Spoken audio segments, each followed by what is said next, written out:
No, like she's a nurse. We know how conception works. We know you can only get pregnant a certain amount of days in the month. Come on, mom. You knew there was some type of overlap. And then the craziest thing is my birth certificate father, his mother, who I was never close to, she lived in a different state and she was always struggling with like substance abuse. But she always just be like, that I am not his baby. She used to say that Mm. all the time. That's not his baby. And my mom had stopped talking to her because of that. And that's been the thing our whole childhood. Like she just didn't like Andrea because she looked more But like our side of the family.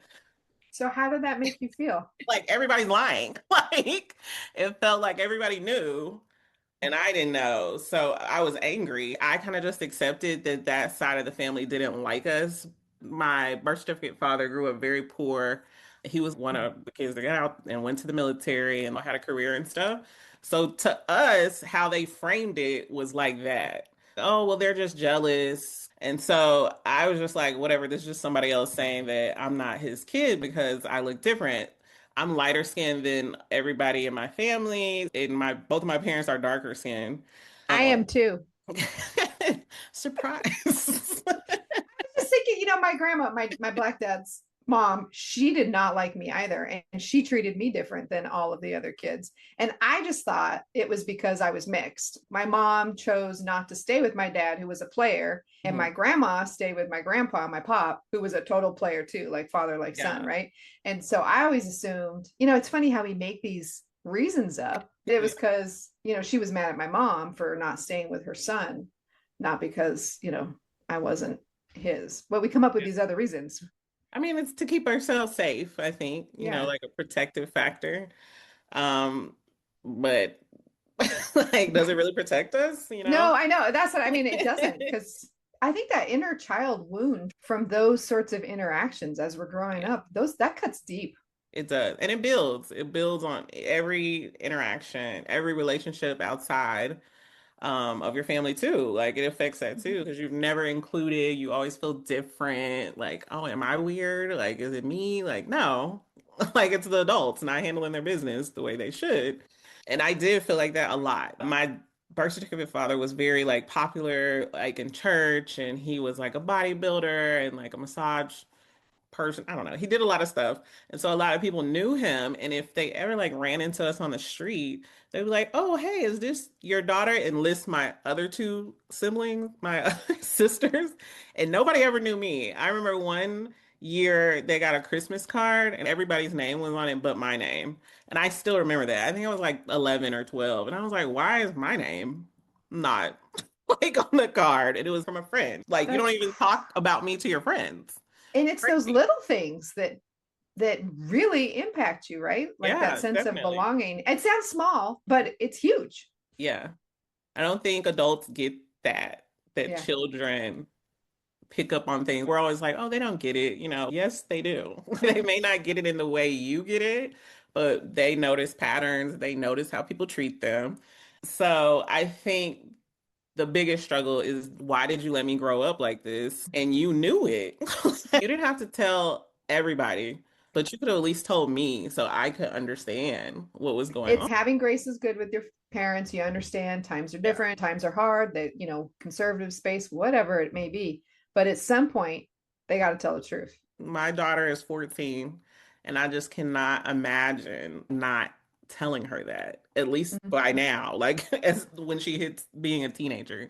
So as like more people found out, more details came out. A month after I found out, I moved to San Diego because I started my doctorate in during COVID. It was virtual, so I got to stay in Tennessee until it shifted to in person in San Diego. And I feel like that was a good thing because it gave me space from everybody I knew. I was with my husband and my daughter, of course, but like everybody that I knew was gone. So I really could like think about how does this put the puzzle pieces together without someone telling me what to think or like manipulate how I was feeling. Of course, my little sister, she's like my ride or die. So she started asking his side, my birth certificate father's side of the family questions. So she was talking to my male cousins, which we are really close to, And they were like, we all knew. Everybody knew that that wasn't your dad. And he knew that he wasn't your dad. So my uncle, which is his brother, was like, he called me crying, saying that you weren't, that Andrea wasn't his child, but he knew that her whole life. I don't know why he was crying. Okay, so that was one thing. Then I started talking to my maternal cousins, and one of my cousins was like, I know exactly who that is. He used to come, like my actual father. She was like, he used to come to my mom's house for like parties when they had parties. They went to church with his sister like all these years. They knew him very well. And she was like, I thought he was married during that time. So apparently they both were married. And I have a sister now, another sister on his side that's 6 months younger than me, but not by his wife. So did he know she existed? Yes, he Oh, raised her like until he passed away. uh-huh. So I think she would have to have been around the same age as I was when he passed away. So like 14, 13. Everybody knew she existed. And then he had an adopted daughter that was his wife's daughter. What's even crazier is the adopted daughter was my day of wedding coordinator Oh, because, wow. and I didn't know at the time, this was like years before I knew. She was friends with my cousin that was telling me like, hey, he used to come to the parties all the time. She was friends with her and she referred her to me for my wedding. So she was there at my wedding. Wow. I feel like there's that like this universal kind of pull like Yes, towards the truth, right?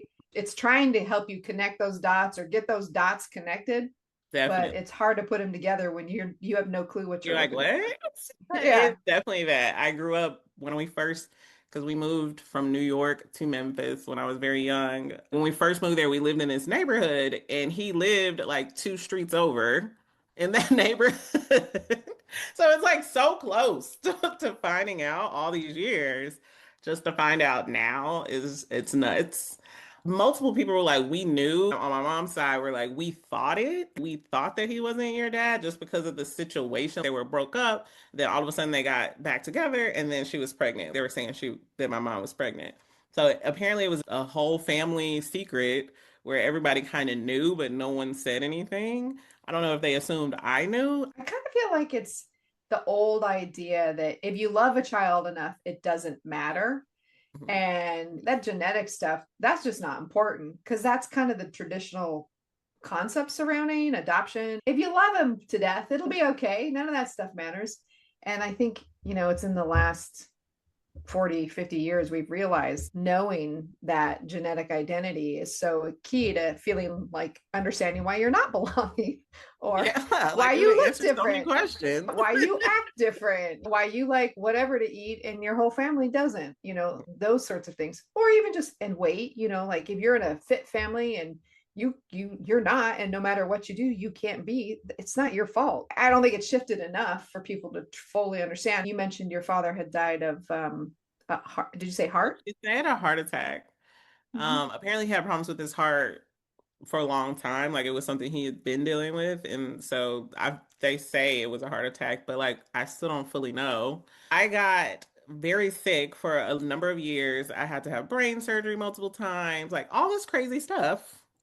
And it would have been nice to know my family history during that time. I'm always like, okay, I mean, maybe mom doesn't really know, but for the moms who affirmatively know, come on, your child is sick. You have a child, you said, like, you want to do everything you can to help get your child healthy. Yeah, I don't know. It's always been very weird.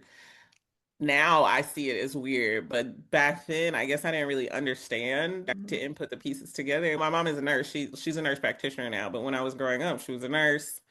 And I got sick a lot. I was sicker than my siblings. I used to have to get strep throat shots like in the butt, back in the day. Every winter, I got strep throat like 2 or 3 times. I had problems with like migraines and stuff.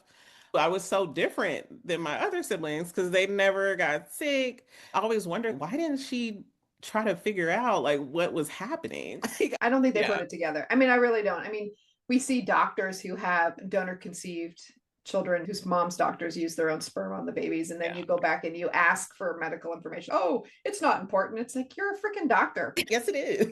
Yeah, you ask me that every time I come in. What's my medical history? How can you not say that? How can you say that? The denial and the disconnect is crazy with these parents. Like they don't understand, or I just feel like if they were like watching this on TV, they would get it.